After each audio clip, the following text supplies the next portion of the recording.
as the South Ripley Solar Project, located in the town of Ripley, Chautauqua County. Copies of the application materials and other documents, including the office's draft siting permit, are available on the office's website, www.ores.ny.gov/permit-applications, or by contacting the office by email at general@ores.ny.gov.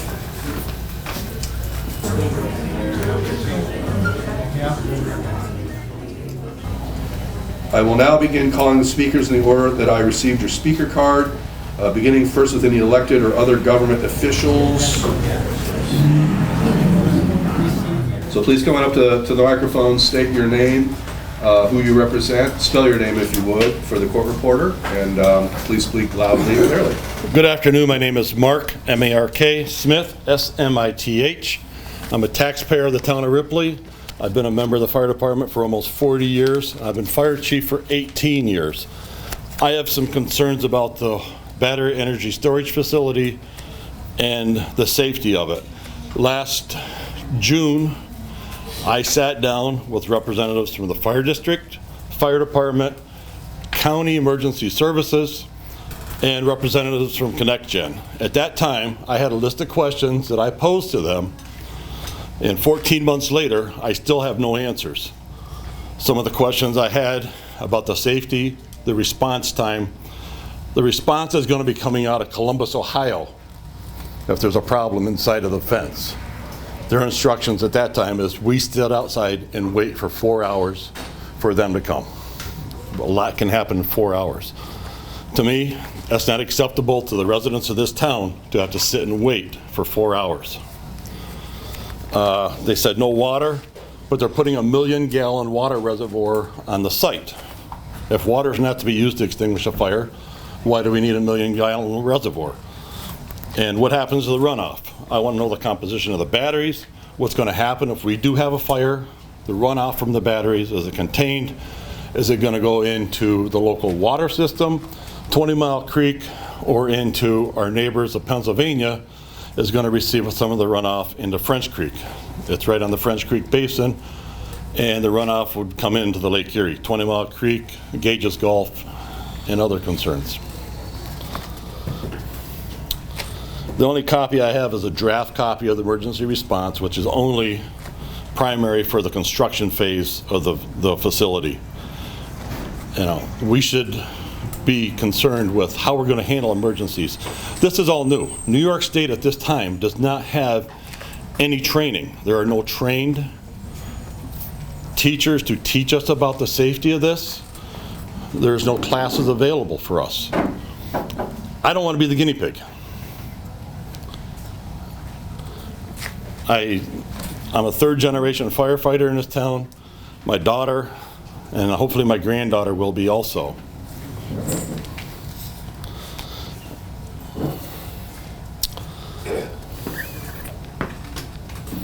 And that is all I have at this time. Thank you.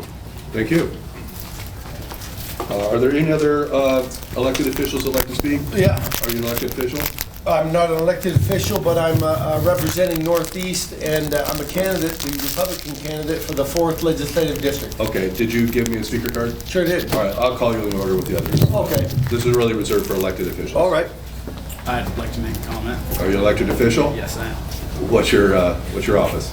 I'm the mayor of Borough of Northeast. Please come on up. All right. All right. The only thing that Please state your name. I'm sorry. My name's Jon Triana, Jon-Triana. Okay. And the one thing that my concern is for public safety is my main concern, as you all know.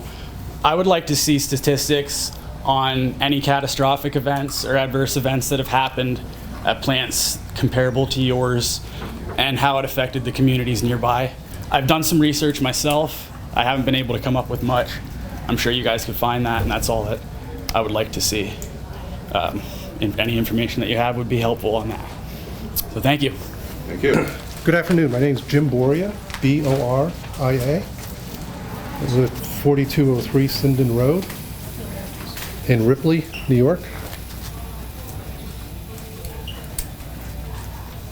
Okay, good. All right. I wrote down some thoughts, so I wanted to make sure I'll probably read them, so I won't forget them. So I own land and live in the South Ripley Solar Project footprint and have signed up my property to connect Gen for use in the project. This project is a win-win for the town of Ripley and Chautauqua County, something we desperately need. The population of Ripley is shrinking, and as a result, so does our tax base and the town's ability to pay for infrastructure and vital public services. So the South Ripley Solar Project will inject some much-needed money into the struggling economy, providing substantial annual tax revenues that will help the town board allocate funding to upgrades and capital improvements without having to increase taxes on the residents. I also believe that because the project meets the state's requirements for setbacks, environmental studies, and safety, that it should be allowed to proceed. I made the decision to participate in the project because it was in the best interest of myself, my property, and my community, and I think the state should support that. Many of the Ripley residents welcome the opportunity that the South Ripley Solar Project represents. We want to live in a community that is open to development. Voting yes to the South Ripley Solar Project and permit process is a vote in favor of new taxes, revenue, and local jobs, which is good for the town and good for the broader economy. That's it. Thanks. Brooke Smith, Brooke with an E on the end. I am a lifetime member of Ripley. I had this little girl 2 weeks ago. I now live in South Ripley. I bought my grandparents' house. Third generation I'm raising in the house. And I don't want this solar project in my backyard. I don't want my little girl to grow up with solar panels. Right now, you know what she sees? The cows and just amazing sunsets and fields of hay. And she's got the freedom to run. She's not gonna have that if she has solar panels to look out. It's not fair.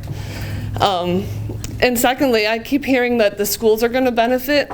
I don't know how many people know, but South Ripley is a Sherman school district. They don't go to school in Ripley. They don't have the choice. If I want her to go to Ripley, I have to pay tuition. So just stop and think about that right now. She is in a Sherman school district. Thank you. Thank you. I'm Kathy Thompson, Kathy with a K, Thompson, Thompson. I'm opposed to this project. I have been fighting since they started this. I moved to South Ripley to have open country, to be able to raise my kids, which I did. I've got grandkids. I don't want to see this project anywhere near where I live. I don't like the idea that they don't tell us what's in the batteries. I don't like the fact that they won't tell us what's in any of the solar panels. When we had a meeting with them, we asked questions. They did not answer our questions. They have never answered our questions, and yet you expect us all to just drop everything and say, come on in? I don't think so. I also have been with the fire department. I am the commissioner's secretary, and we are fighting as hard as we can. I also have a little note here from a retired fireman and his wife. The proposal of the solar farm has promised money to the town. However, whatever it costs the environment, land for future pastures, crops, housing, and wildlife. The best is hazardous that I don't think we can survive a fire. South Ripley is going to be in jeopardy, and it should not happen. So we are opposed, Shirley and Chuck Dunlap. Thank you. Sure. Good afternoon. I'm Rob Galbraith. I was born and raised here in Ripley. We still live here in Ripley. I'm a first responder on the Ripley Fire Department, and I'm also a landowner in South Ripley, so I've got a lot of interest. Well, I've got a lot of interest in this project. So I think what I'd like to do is talk about the project. Let's talk about the magnitude of this project. This is over 3,000 acres of property that's outlined as the facility. Of this, about 1,200 acres is going to be panels, and it's going to be electrical handling equipment and the battery energy storage system. Of those 882 acres, how many panels do you think are going to have to be used on 882 acres? So I read through the application in detail. So they're going to use a 500, most likely, a 550 watt, panel. That panel is going to be 550 watts at its maximum. They're going to have to use 490,000 panels for 882 acres. Put that in perspective. Now, those panels, when they're decommissioned, there's going to be problems, and that is going to be treated as hazardous material. And each one of those panels weighs 75 pounds. That's 15,300 tons of hazardous waste that's going to have to be removed at the lifespan of this project. Something to keep in mind. This is not a benign project. Let's talk a little bit about ConnectGen LLC. ConnectGen Chautauqua LLC reports to ConnectGen LLC, who reports to 547 LLC, who then reports to Quantum Energy Partners, the fat cats down in Texas. So that's how far removed they are from the guys at the top. LLC, LLC, LLC.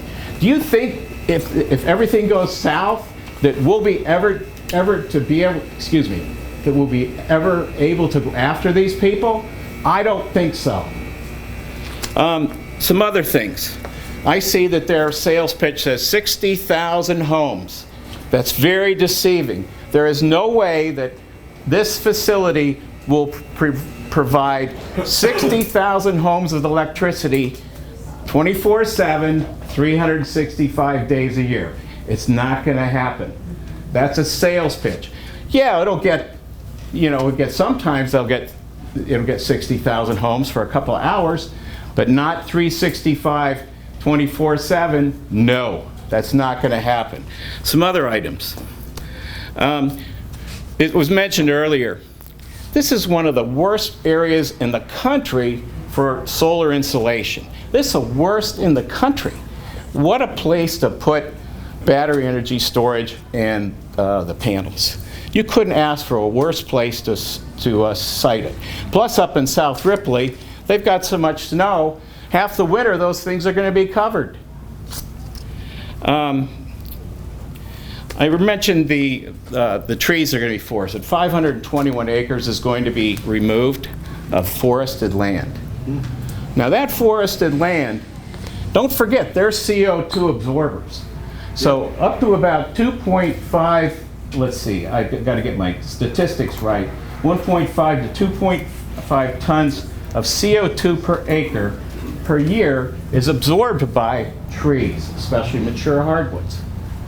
That equates to 780 to 1,300 tons per year of CO2 that's taken out. So you take those things out, well, we'll put solar panels up there. They're great CO2 absorbers. Right. Okay, and then the panels themselves. From the application, the applicant, ConnectGen, says that these panels are coming from Canadian Solar. Well, Canadian Solar is just a front. They're going to be manufactured in China. Highly likely they're manufactured in China. Thank you very much, Americans, for buying our stuff in China. And then we have the battery energy storage facility, another 20 megawatts of batteries. Where do you suppose the batteries are going to come from? Let's see. How about China? The point is that your tax dollars, every one of you, your tax dollars is going into this. And we're going to be paying for it with much higher electric rates. But this is going to China. At least we could have Buy American conditions with these projects. That's absurd. The panels themselves cannot be recycled. The developer will say that they can be recycled. They cannot. At this point, no technology exists to economically recycle those panels. It does not exist. The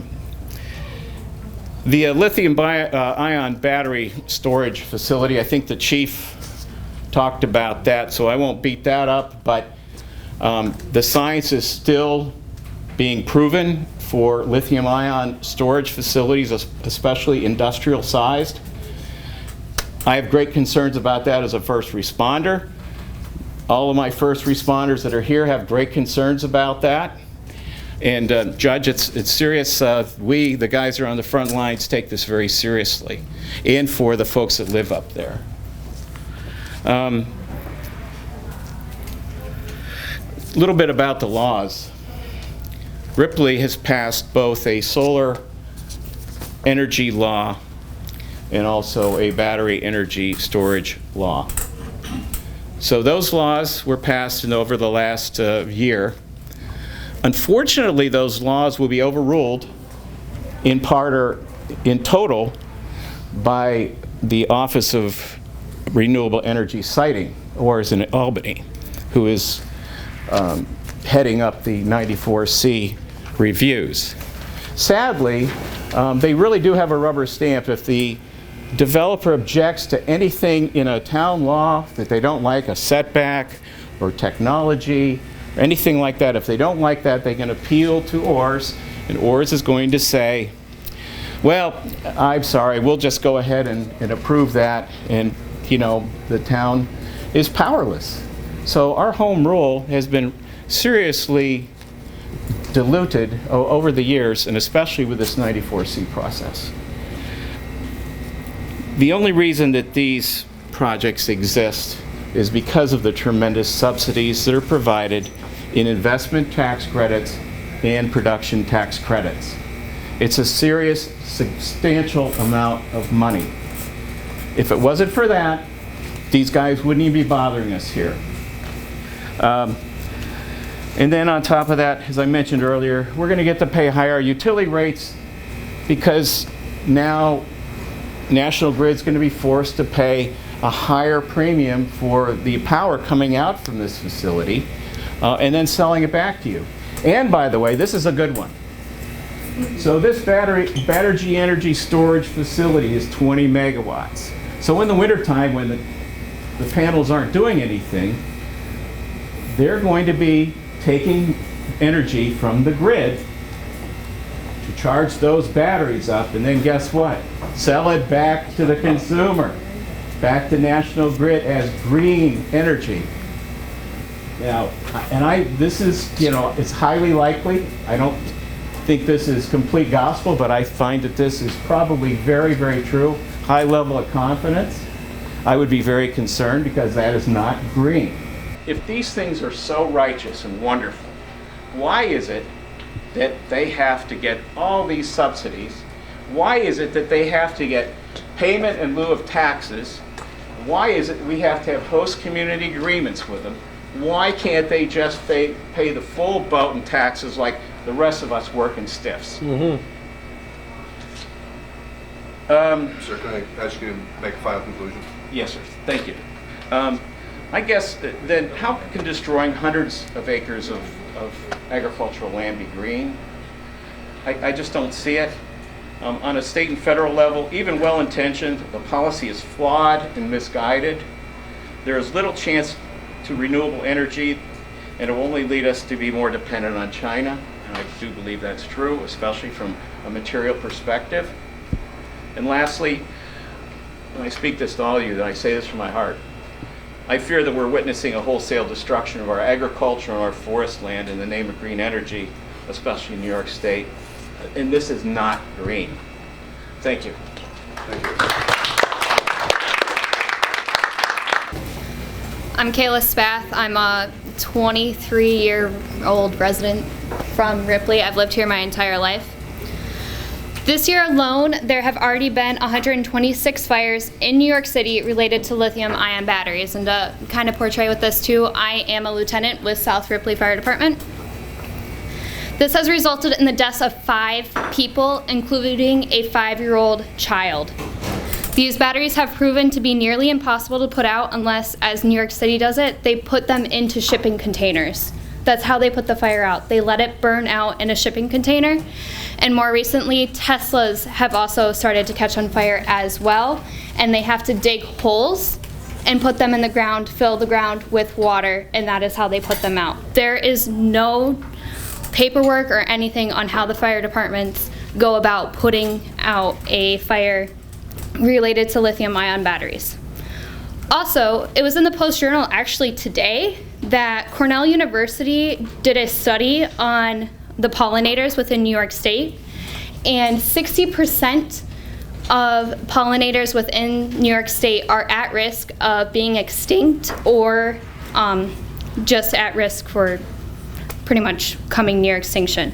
With that, with the panels being built, that's taking away from the native plants that are growing already. I drove to Rochester this weekend to visit some friends, and during that drive I went by 3 solar fields. All were grown up with just straight brush, no flowers. How are those bees going to pollinate if there's not any natural flowers to the areas?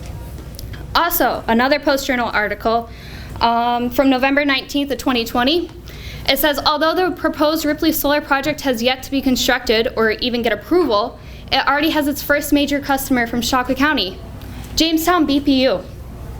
That's not in Ripley, that's not from here, that's Jamestown BPU. And to be honest, I see the BPU bills and they're already cheap enough for them, so what's that going to mean for us? We aren't even signed up to get this electricity yet. Another thing, I want to ask all of those from the cities that are here, more specifically from the Sierra Club, half of you weren't even from around here. What would you do if there was a solar field near you? Because more than likely you're from a city, and I just recently traveled to Buffalo as well. There's no solar fields around Buffalo. How would they know how that's going to affect them? You think that you just want a cheaper electricity bill, but you're not really looking at the toxic materials that are going in. I'm also a teacher, and I don't want that affecting any of my students either, or my children when I have them. And a lot of you who are for this are more than likely in this for the money and not to run third generational farms like some of you should be. Into the microphone. I will. Hello, Judge McClements. Hi.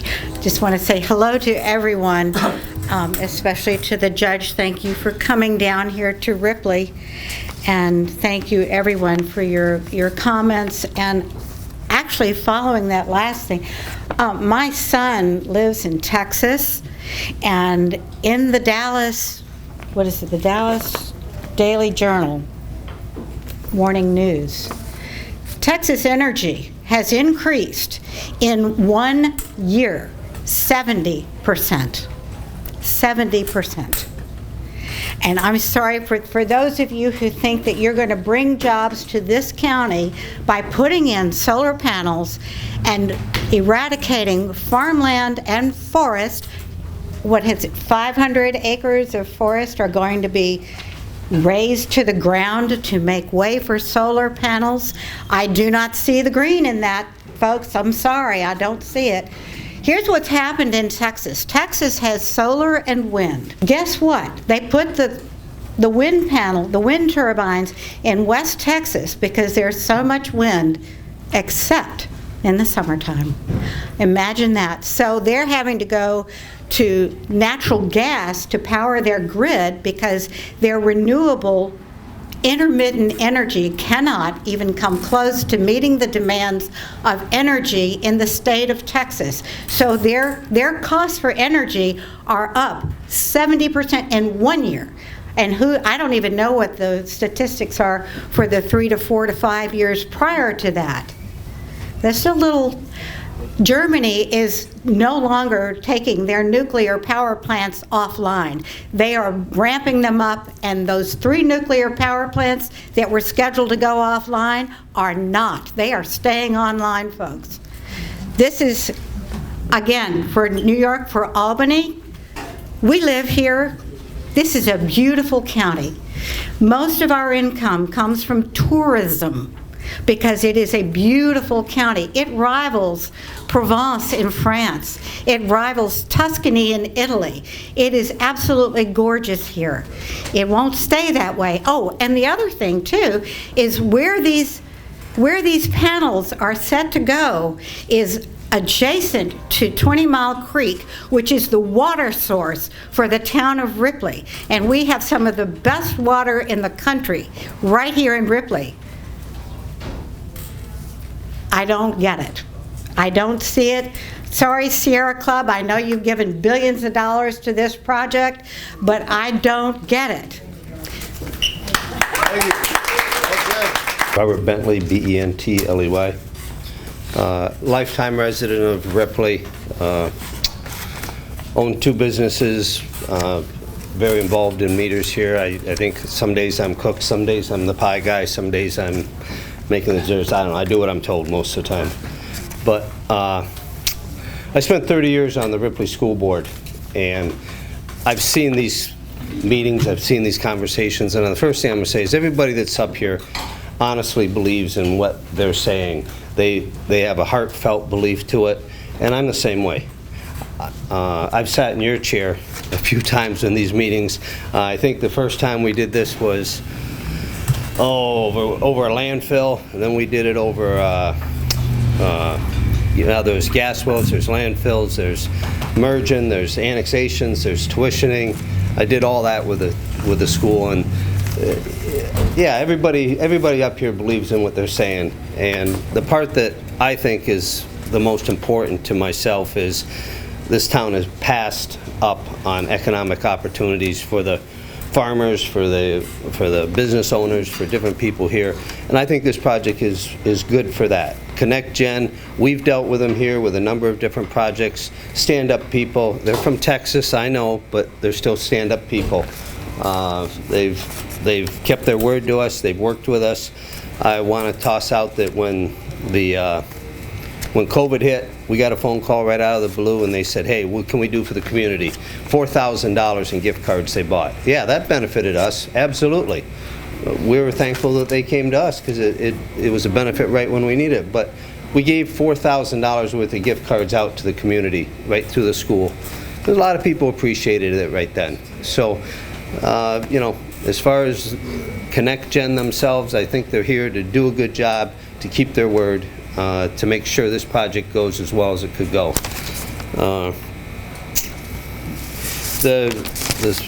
The impact for the school, the town, the county, Sherman School District, there's monies that are available. There's monies for fire departments. It's not like they're coming in and going to do their thing and disappear. There's a financial commitment that I think is very valuable to the community, the school, the residents of Ripley, and that can't be overlooked at all.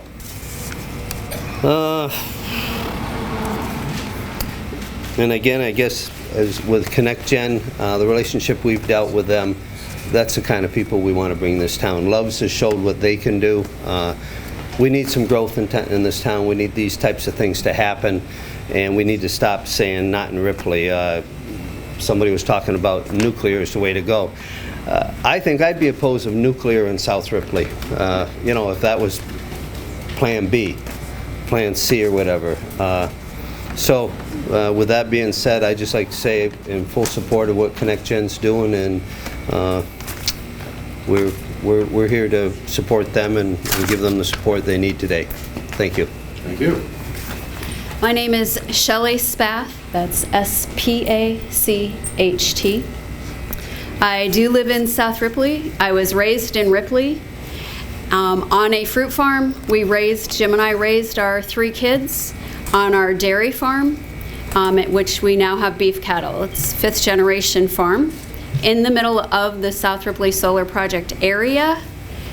It is proposed to have solar panels on both sides. Everyone here has said a lot of very good things. I'm not going to take your time to repeat them. I agree with what the South Ripley residents have said, the Ripley residents have said, that actually, I should say South Ripley residents, and also the fire department has said. So I will not repeat that. However, I will speak from a different perspective. I have been in the energy business for 27 years. It is my career, and I am a professional, and I am considered an energy expert. I deal with all types of energy, and I can tell you, I have knowing that, as well as the fact of I was the Town of Ripley Planning Board Chair when we wrote the solar zoning draft law, as well as the battery energy storage zoning draft law. We did our homework on the planning board. I can tell you that I am the one who did the most research in this town, specifically on solar zoning and battery energy storage. I talked to other towns. I talked to DEC. I talked to Ag and Markets. I talked to ConnectGen. In fact, I'd like to read to you from the safety webinar that I attended as planning board chair from ConnectGen's expert, DNVGL, because I think everyone here should be aware of what it actually says and not just what you're reading that they're telling you. I have dealt directly with them, and I can tell you, as far as being in the energy industry this long and doing business in the state of New York and being fully trained on the business ethics, it is not there. You are fooled.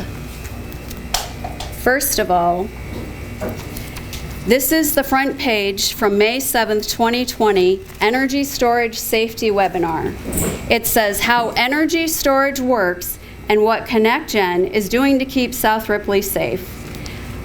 That is what the title says. And then you read the little print down below, and it says, but not specifically for South Ripley storage. You go on to read further in the presentation, and once I took, I believe I have it here, the page that reads guidelines right here. If you can all see this tiny little print, I blew it up, this one section of that page, 300%, so I could actually read it with my reading glasses. That's how ridiculous. And it states, there are two factors at play. First, the valid sensitivity to the safety consideration by the first responders and the code officials. And second, you look at the cost and liability sensitivity from the system integration and project development community. Both sides have valid concerns.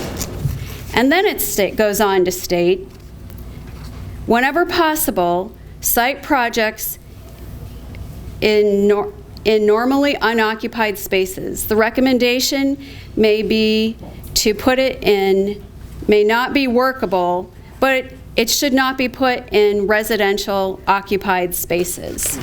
I am here to make it very clear to all of you who are not from our area, the battery energy storage facility is going in one of the most residential areas with the most residents, the most homes, literally right next to it. In fact, Jake Banta spoke earlier, the backside of the same property where the battery energy storage facility is going is actually a Northeast Pennsylvania road, Malik Road. And their Eaton Reservoir, which is part of their water supply, is diagonal from the battery energy storage facility. I don't care if they say you need to evacuate feet if there's fire and explosion. We know from this safety webinar, depending on how the wind blows, their experts said maybe 7 to 10 mile radius. That would be feet from their water reservoir. You're talking thermal runoff, hydrofluoric acid, gases. In fact, the response time, and probably Mark Smith, you may have already said this, I wasn't here when you spoke. By the time it takes for a firefighter to get to the fire hall and get to the scene, the gases, the hydrofluoric acid gases would already be released throughout our entire area. And downhill from the battery energy storage facility. In fact, directly sitting on top of the hill will be the battery energy storage facility with any thermal runoff, fire explosion, toxic gases will be directly Northeast Pennsylvania residents who have, thankfully Jake's here, but these people have no clue what's going on. They haven't been informed about anything, and they have no idea what danger they're in.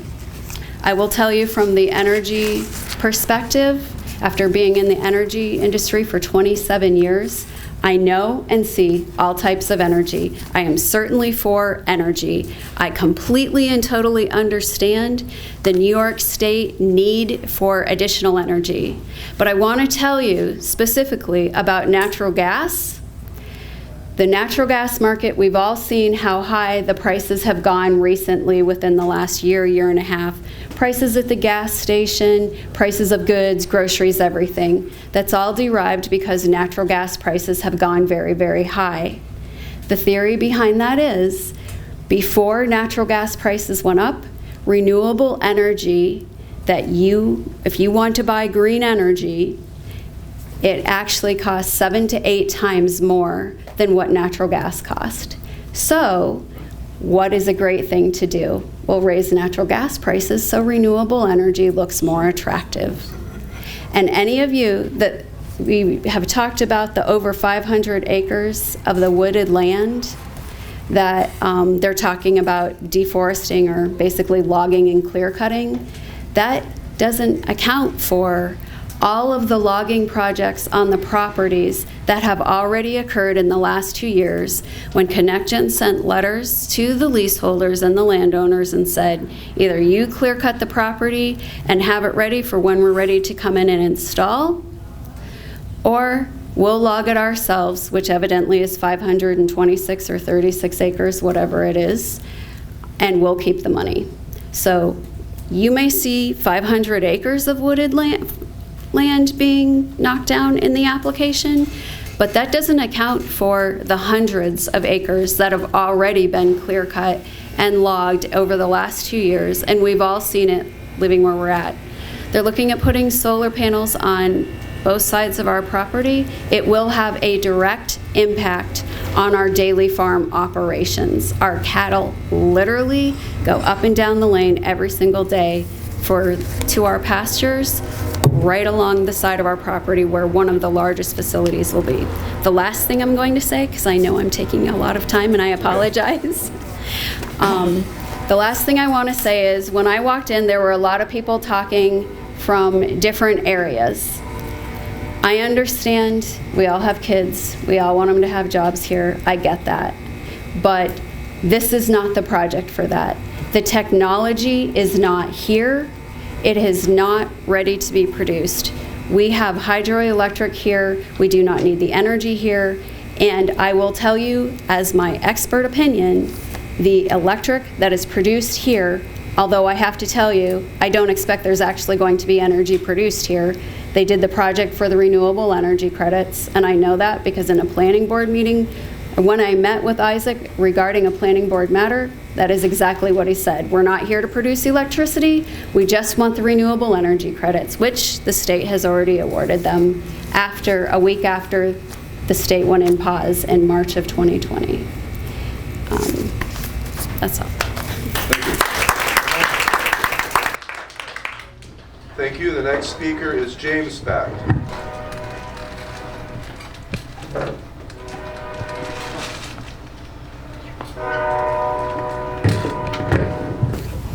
Hi, I'm Jim Spath, Deputy Fire Chief of Ripley. I am the South Ripley Fire Chief.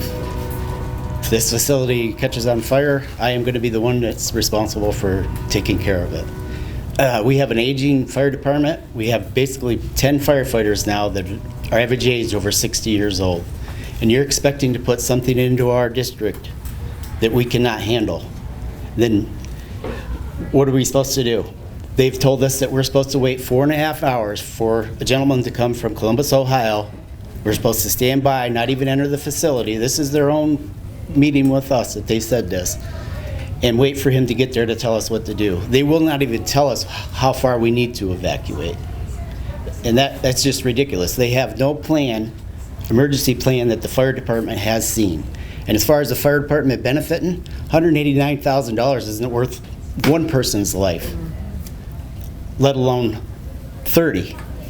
It's just ridiculous that you're going to put this someplace. There's so many places in this country that this could be put where there isn't people. And it's just stupid to put it, and especially right next to PA.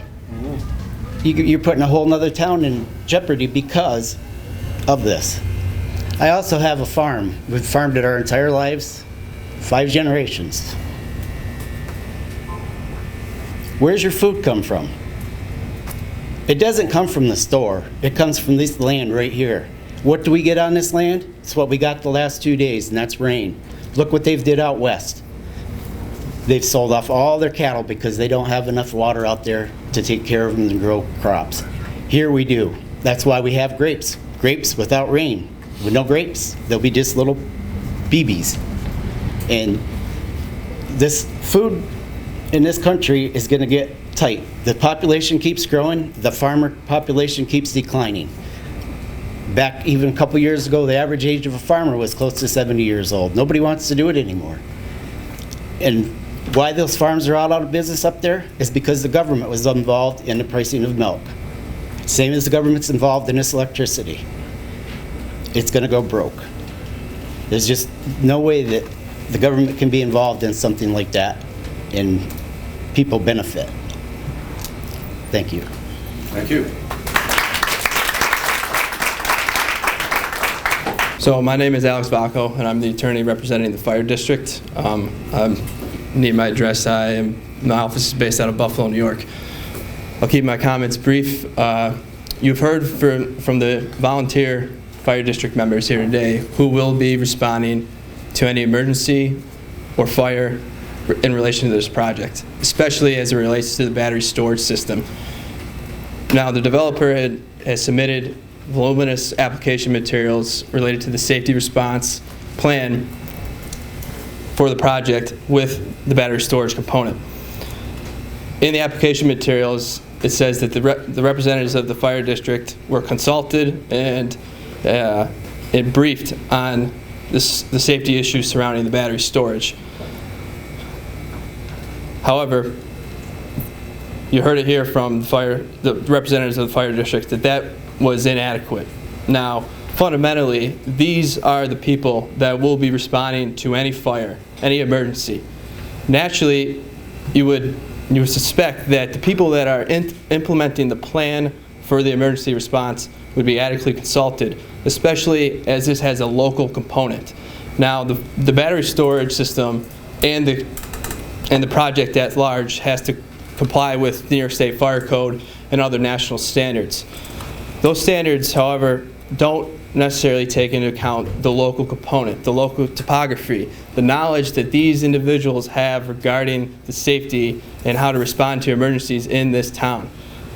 And that lack of consultation has led to a feeling of they have been unrepresented and unheard.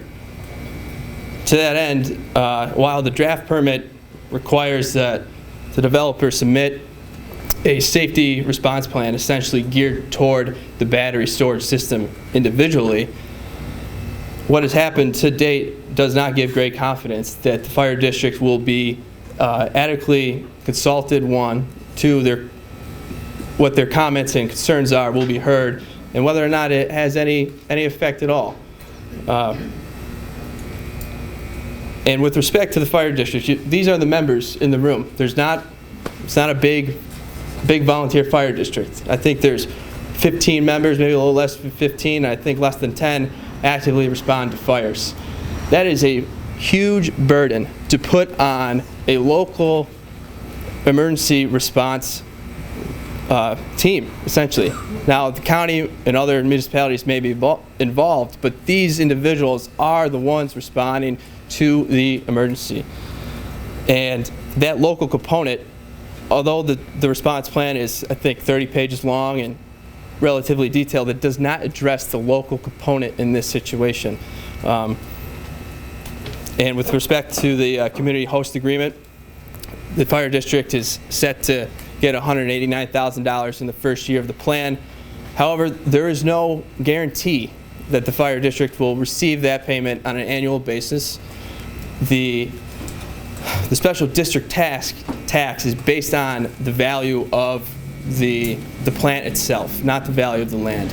And under New York law, it is a discounted cash flow analysis. So over time, those taxes and the money that the fire districts will receive from the host community agreement will likely decrease. There is no guarantee that they will be adequately compensated to respond to these fires or any other emergencies here.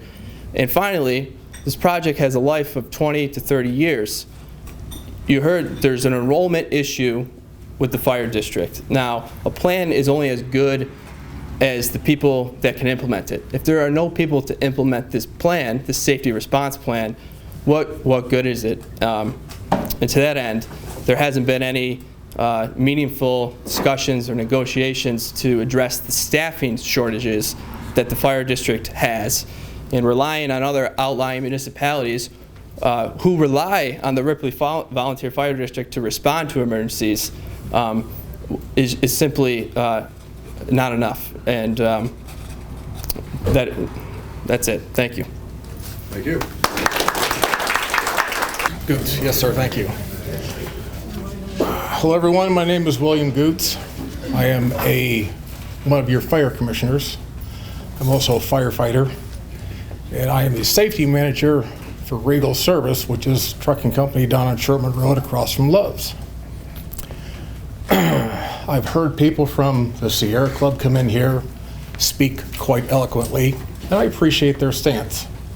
But the one thing that I didn't hear from any of them is what will the environmental impact be when those panels catch on fire? What will the environmental impact be when those batteries catch on fire and burn? I did not hear any of that. I would like to know what their answer is. Maybe after the meeting, one of them can come up and talk to me. The lithium-ion batteries, these are in e-cigs.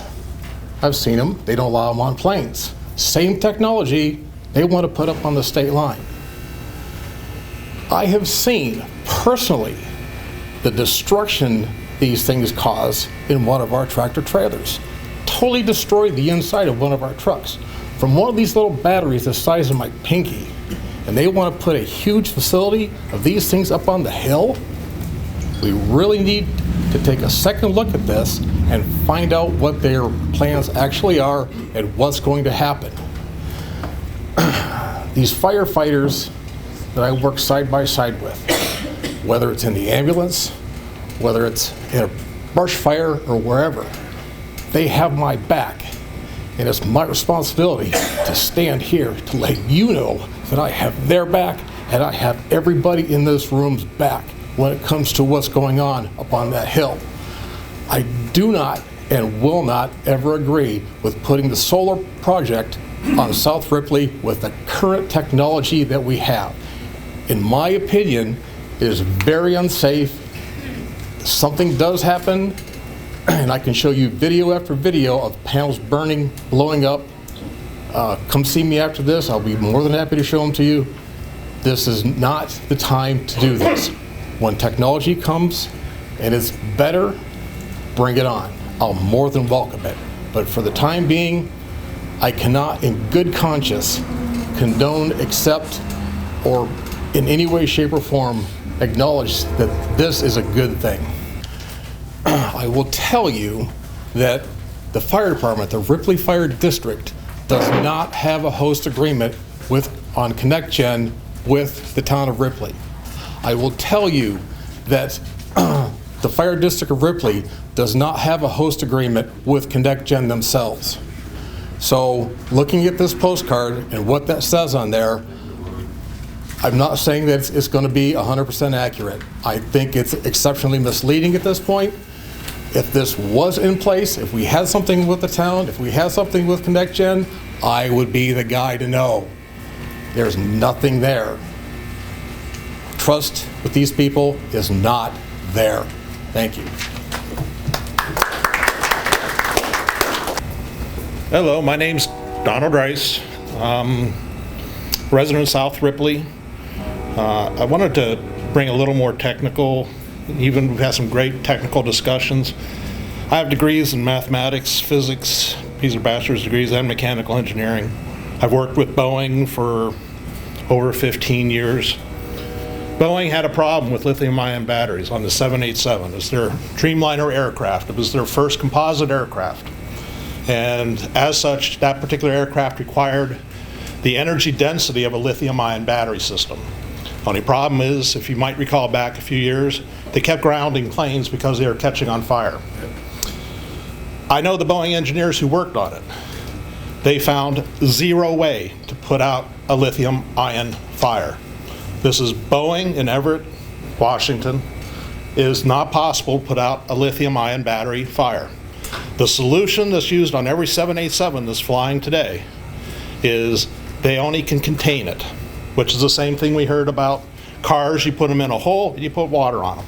Or you take a battery system, you put it into a storage system, you have to let them burn out because they self-generate their own oxygen and their own fuel.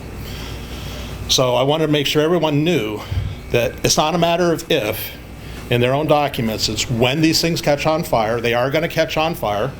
It is directly on the state line or within feet of the state line of Pennsylvania.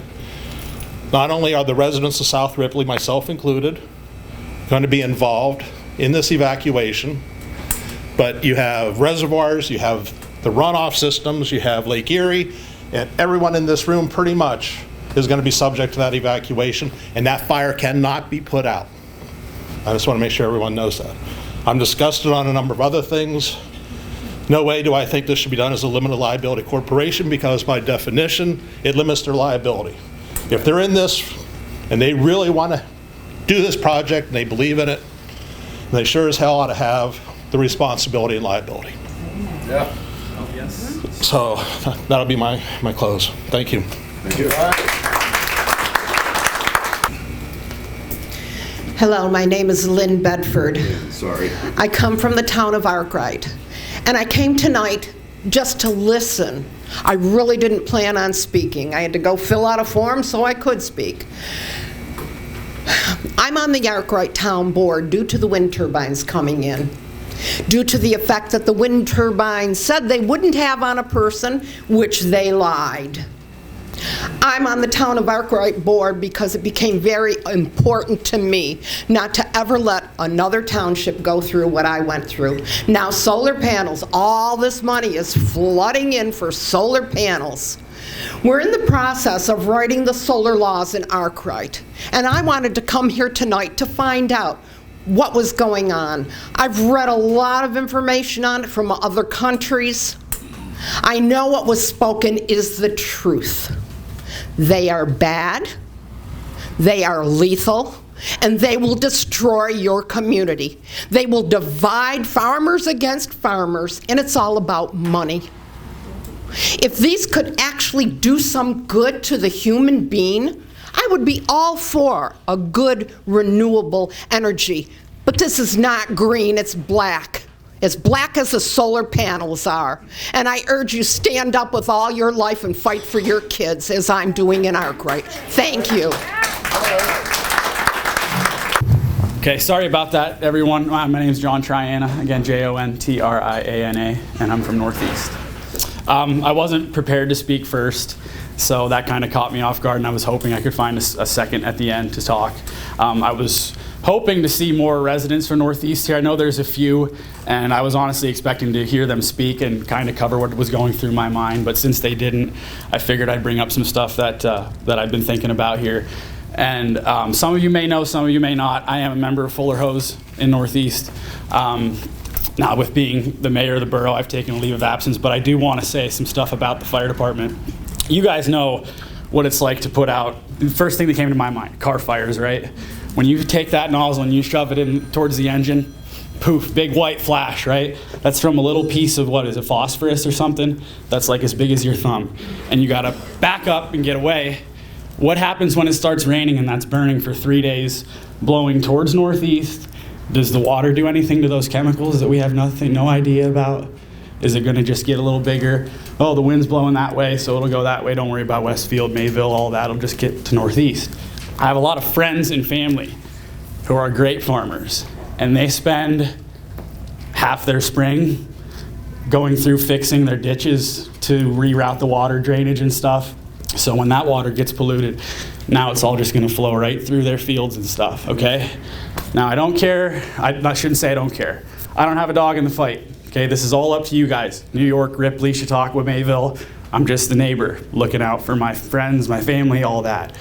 Whatever you guys do, I have no say. We have no say. Just know that you're going to affect, there's 4,200 people in the borough of Northeast, not counting the township, right next door. They don't have a say in any of this. So just keep that in mind. I want them to be safe. That's it. It's Joni Riggle from Sinclairville, R-I-G-G-L-E. Riggle, okay, I'm Riggle, sorry. yeah. Reality. NISO, the New York State Independent, the grid operator, warns that to meet the CLCPA goals, we will need technology that does not even exist yet. New York State's scoping plan admits the 100% emissions-free by 2040 goal presents significant challenges that cannot currently be met by deploying existing technologies. Even after full deployment of available clean energy technologies, there is a remaining need for 15 to 25 gigawatts of electricity generation in 2040. Solar and wind energy are essentially obsolete technology. Why is nobody listening? This project must not be approved as it will continue the reckless assault on New York State's rural environment, our grid, citizens, and industries. New York State energy policy needs an immediate course correction, beginning with denying the Ripley Solar Project before irreparable damage is done. New York State should invest in R&D for alternatives like next-generation nuclear and geothermal, not fickle solar, wind, and insanely expensive battery storage, which provides at best 1 to 2 hours of backup and exposes communities to dangerous toxic fires and thermal runaways. Upstate New York electricity is already 90% emissions-free. New York State contributes a mere 0.4% of global greenhouse gas emissions. Using IPCC modeling, if the entire U.S. went net zero today and for the rest of the century, it would reduce temperatures by 0.3 degrees Fahrenheit by the end of this century. Okay, where am I? China and Europe are ramping up coal usage, which will negate any and all our emission reductions achieved through New York State's draconian dictates. We will not change the climate or the temperature, as hard as we try, realistically. Germany's failures with the Energy One should be instructive. The Ripley Solar Project industrializes 2,000 acres of farmland and will only produce at a 10 to 14% capacity factor. I talked to another solar developer, and that's what he admitted for this region. Due to our clouds, lake effect, and snow, it will be a very low capacity. Let's see. And worse yet, this is a terrible trade-off for its enormous cost, millions of dollars for massive land use. It will likely be curtailed due to transmission constraints. The Clean Path New York, CHPE, and other transmission projects needed to unbottle upstate New York renewables will be stalled for many years between legal challenges and logistics. The nearby Casadega Wind Project disclosed a 15% capacity factor for 2021 instead of its claimed 35%. Turbines are often seen idle under limited operation due to these transmission congestion. Taking more farmland out of commission, especially during a war in the world's breadbasket, droughts, and predicted global food shortages is unwise. China is rightly worried about food production versus renewables, as we should be. From a recent Bloomberg article titled "More Green Energy or Food," I quote, "It was considered a political achievement to expand renewable energy, and that's why some authorities have been blindly overdeveloping solar and wind." Sounds like New York. China's plans to accelerate expansion of solar and wind are facing a major hurdle as floods, droughts, and food supply issues present authorities with the reality check about how much precious farmland the nation can afford to lose. And I think we would be wise to take heed. Thank you. Thank you. That's ENGSTROMF, as in Michael. Karen with a K. I'm from Chautauqua, New York, and we are asking the state to protect us. We expect the state to protect us. Indeed, it is their responsibility to do so. There is a lawsuit presently before the high courts of New York in which the Accelerated Renewable Energy Growth and Community Benefit Act and the Office for Renewable Energy Siting is on trial. And that is because in this lawsuit, they show that ORES has violated its enabling statute by neglecting 1/2 of its statutory mandate, environmental protection. Solar panels contain PFAS and PFOS. They are polyfluoroalkyls and perfluoroalkyls. They bioaccumulate in living things. They are now present in milk. These many articles that come to us across the country show that farmers must dump their milk because they're contaminated with PFAS. PFAS, according to the EPA, cannot be 1 part per trillion. Mayville shut down its water. 3 of its 4 wells were shut down because of PFAS, and it cost them $2 million to remediate. We're asking to prevent, not remediate. The EPA has condemned dairy milk, meat, eggs, plants due to PFAS. It is cancer-causing, an endocrine disruptor. PFAS interferes with the hormone production and causes kidney and testicular cancer. PFAS reduces the immune system function. Polluting aquifers is a very serious thing. It is being documented around the country. It is a real threat here. Along with PFAS, you have neodymium, dysprosium, lithium, other rare earth metals, cobalt, copper, zinc, and toxins leaching from the concrete bases. 350 and counting more are every day. Communities across the United States have refused wind and solar, citing the environmental and economic damage it has caused. The IEA, the International Energy Agency, states that solar projects such as this only result in 18% of the rated capacity. So when they're claiming 270 megawatts, you can do the math and find it's 48.6 megawatts for all this destruction.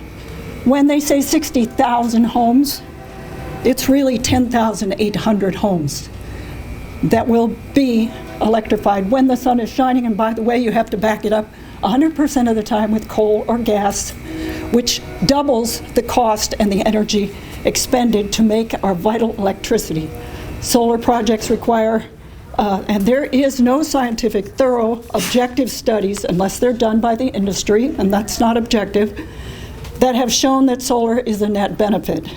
In fact, above the 35th parallel, you put more energy into producing, that is, digging up, mining, using child labor, bad labor conditions in faraway countries, digging it up, processing it, manufacturing, transporting it. You use more energy than you ever get in return. If you're in Texas or Florida, maybe, not here. Panels must be made in the United States to guarantee the safety of the components. And the rare earth materials and the components should not end up in landfills, which is what is being done now. And of course, best we know is a proven hazard. Solar has no scientifically proven net reduction of climate change. There is good evidence that solar facilities make climate change worse because of where they are done and how they are done. Certainly the locales where the materials are mined and manufactured are destroyed, polluted with gigantic quantities of vital water in very water-poor areas being used up and destroyed. And of course, child labor is another part, and the subhuman working conditions are well known. The legislatures of 8 counties have stated, and I quote, renewable energy projects, regardless of their capital investment, produce few permanent jobs for the local economy beyond the construction phase, result in little secondary expenditure in the local economy, and do not produce a multiplier effect in the regional economy. We love the union guys having jobs, it's very important, but they need to have jobs in a productive, healthy, useful. Outside voice, Karen. Useful. Indeed, renewables might well have a negative effect on the economy of the host community, end quote.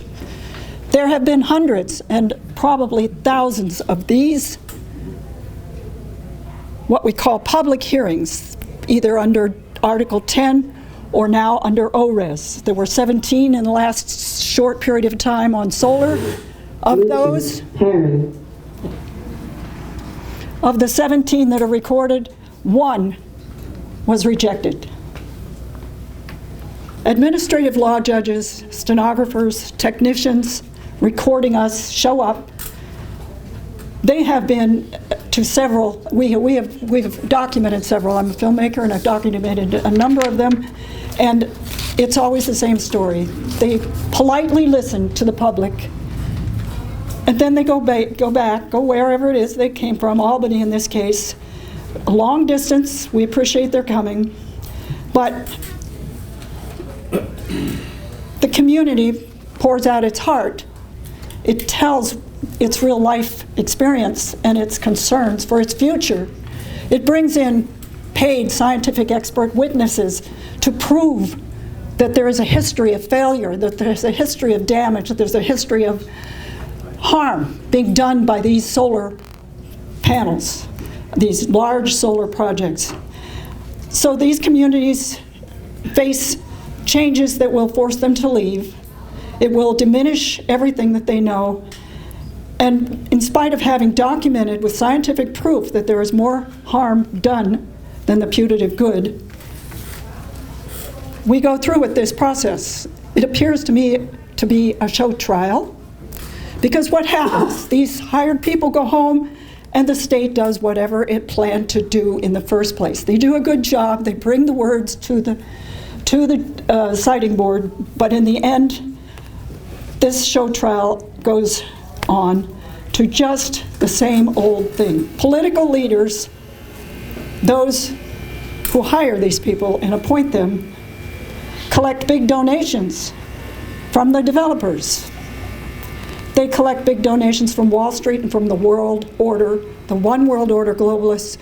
And in the meantime, the devolution of America continues, and until, and it will not stop, until local leaders stand up and say, that's enough.